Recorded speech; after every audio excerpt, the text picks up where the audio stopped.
Devotional. The Garden of Virtue. Galatians 5 verses 22 to 23. But the fruit of the Spirit is love, joy, peace, patience, kindness, goodness, faith, gentleness, self-control. Against such things there is no law. This passage is one of the most beautiful descriptions of what it means to live under the control and influence of the Holy Spirit.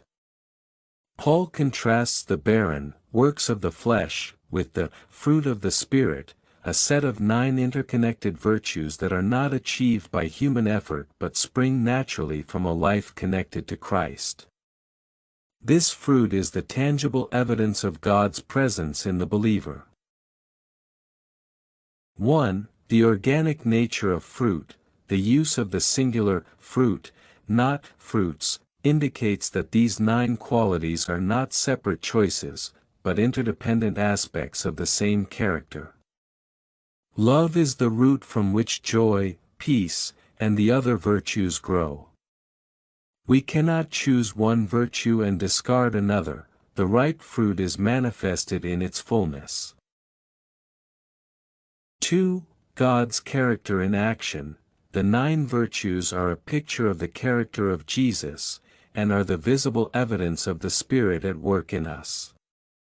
These qualities transform our relationships, love and kindness toward others, peace and joy in our emotions, and patience and temperance in our reaction to circumstances.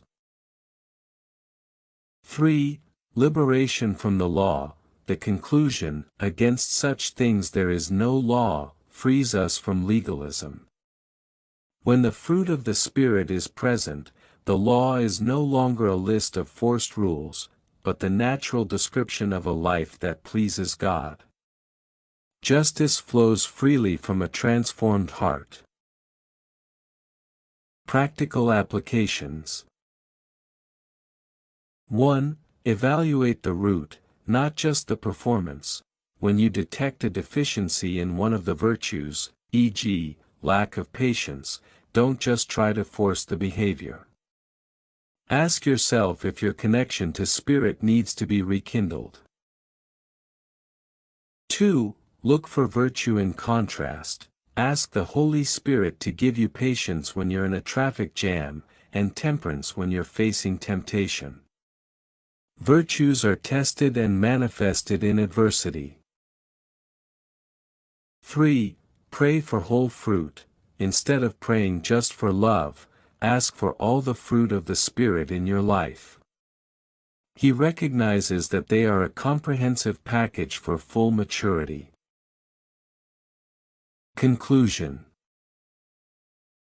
Galatians 5 verses 22 to 23 offers us the standard of mature spiritual living. The fruit of the Spirit is the most eloquent witness of our faith. It reminds us that the Christian life is not a desperate effort to be good, but the organic manifestation of Christ's life in us through His Spirit. We must cultivate the garden of our hearts for these 9 virtues to flourish, demonstrating to the world that grace is more powerful than human nature.